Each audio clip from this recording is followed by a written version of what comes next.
Good evening, Namaskar, Jai Hind Hindustan. This is Hemant on the behalf of Selection Adda family. Would like to welcome you all on the official YouTube channel Selection Adda.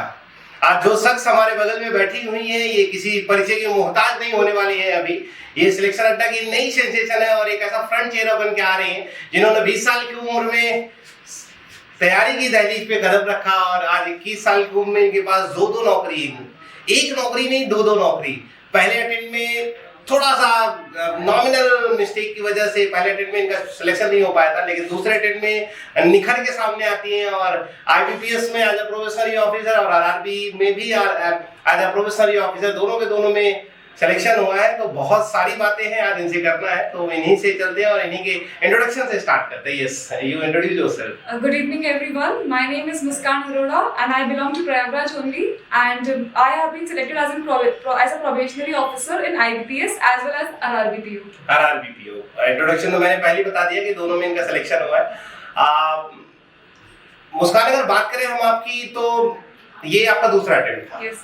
दूसरे attempt में, पहले attempt में क्या ऐसी nominal mistake आपने की है जो आपका सफर 1 साल तक एक्सटेंड हो पाया? पहला क्वेश्चन है, क्या बैंक की नौकरी 6-7-8 महीने में कंप्लीट की जा सकती है कि नहीं? क्या सिलेक्शन पाया जा सकता है? Yes sir, अगर स्ट्रैटेजी सही हो तो मुझे लगता है कि बैंक की जॉब पाने के लिए 6 महीने काफी होते हैं। तो क्या यही कारण है कि 1 साल का आपका एक्सटेंशन हो गया कि सही स्ट्रेटजी नहीं थी आपके पास? Yes sir, थोड़ा सा मेरी स्ट्रैटेजी में प्रॉब्लम्स थी। क्या मतलब?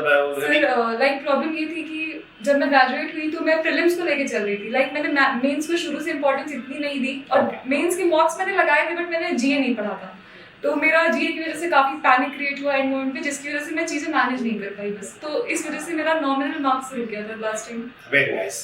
So मतलब आपको from the beginning when you are going to get connected to any of the classes, you have to just think about the pre classes along with the mains classes. Okay, मुस्कान, अगर बात करें how was the journey your selection अड्डा? Sir selection अड्डा के साथ journey मेरी बहुत ही memorable और फुल ऑफ एडवेंचर्स रही है। मैंने स्टार्ट किया था 2020 में यहाँ पे और फर्स्ट क्लास मेरी आपके साथ ही थी। तो जब आई थी तो मन में काफी क्वेश्चंस थे, सर होगा कि नहीं होगा, सर कितना टाइम लगेगा। हर समय जब भी क्लास में कोई आता था तो मेरा यही रहता था कि मेरा कब होगा। तो सर काफी सारे क्वेश्चंस थे बट धीरे धीरे मैंने इम्प्रूवमेंट उसमें खुद अपने आप में पाया। पहले प्री दिया तो फर्स्ट अटेम्प्ट में सारे प्री क्वालिफाइड थे। Very nice. बट मेंस नहीं निकला था एक भी। तो फिर जब सेकंड टाइम दिया तो सारे मेंस क्वालिफाइड थे, तो फिर इंटरव्यूज इस बार निकल गए फाइनली। इस बार फाइनली।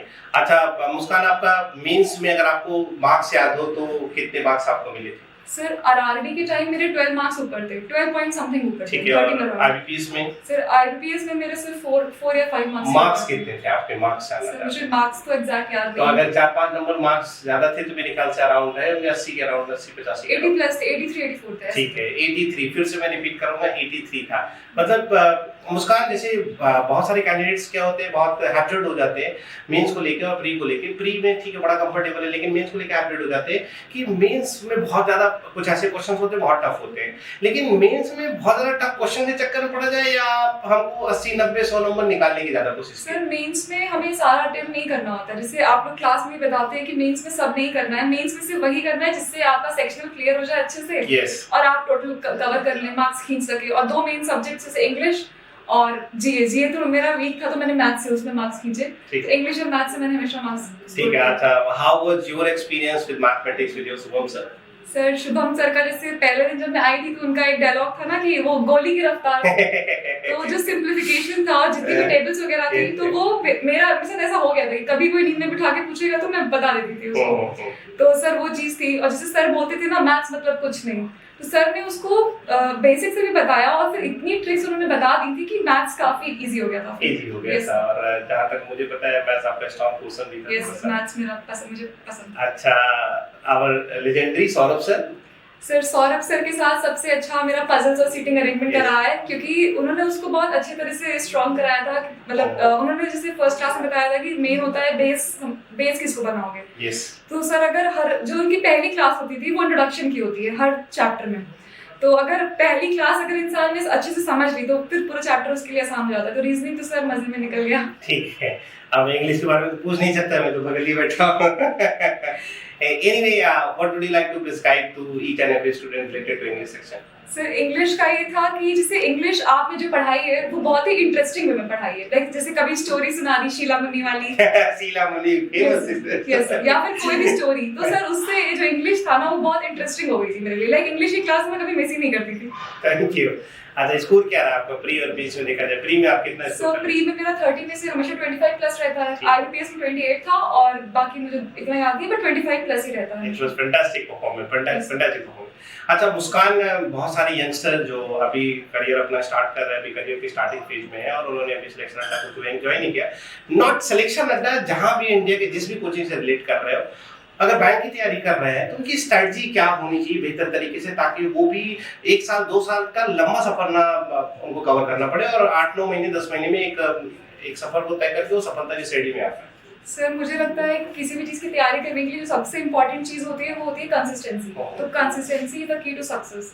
तो मुझे लगता है कि जैसे एक दिन पढ़ा फिर नहीं पढ़ा तो वो वाली चीज नहीं होनी चाहिए। आप चाहे जितना भी बिजी हो, मॉक्स आपको डेली देने ही देने हैं, एनालाइज करना है। अच्छा मुस्कान, देखा जाए तो कंसिस्टेंसी बहुत ही इंपॉर्टेंट रोल प्ले करती है।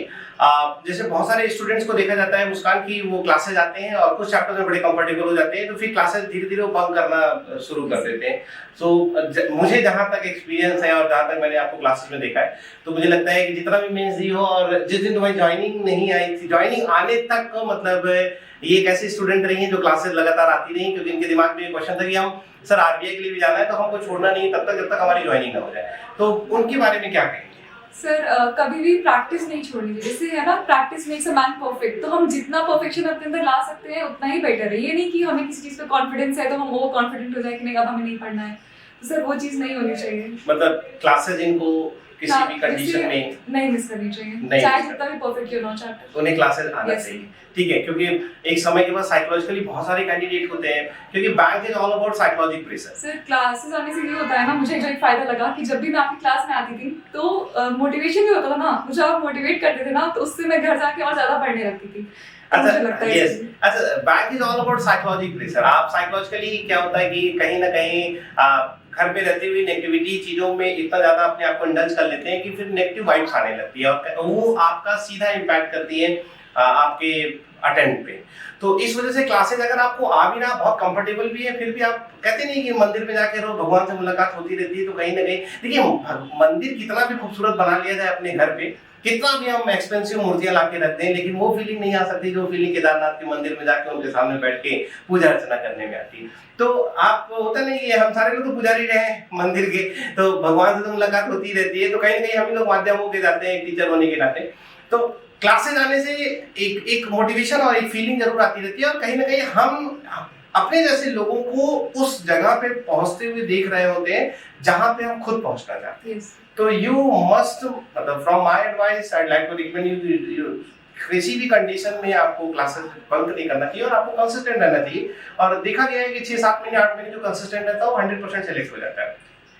तो लास्ट में अगर देखें यार मुस्कान, what message would you like to deliver to all the students, whether they are connected to Selection Adda or connected to somewhere anywhere else, आप कहीं से भी बिलोंग करते हैं, उनको क्या आप एडवाइस करोगे? सर एट द एंड मैं बस ये कहना चाहूंगी कि होप नहीं छोड़नी है, ऑप्टिमिस्टिक रहना है, और एक बार नहीं हुआ तो दूसरी बार में हो ही जाएगा, दूसरी बार नहीं हुआ तो तीसरी बार में तो हो ही जाएगा। और क्लासेस सबको रेगुलर आना चाहिए, कंसिस्टेंसी मेंटेन करनी चाहिए।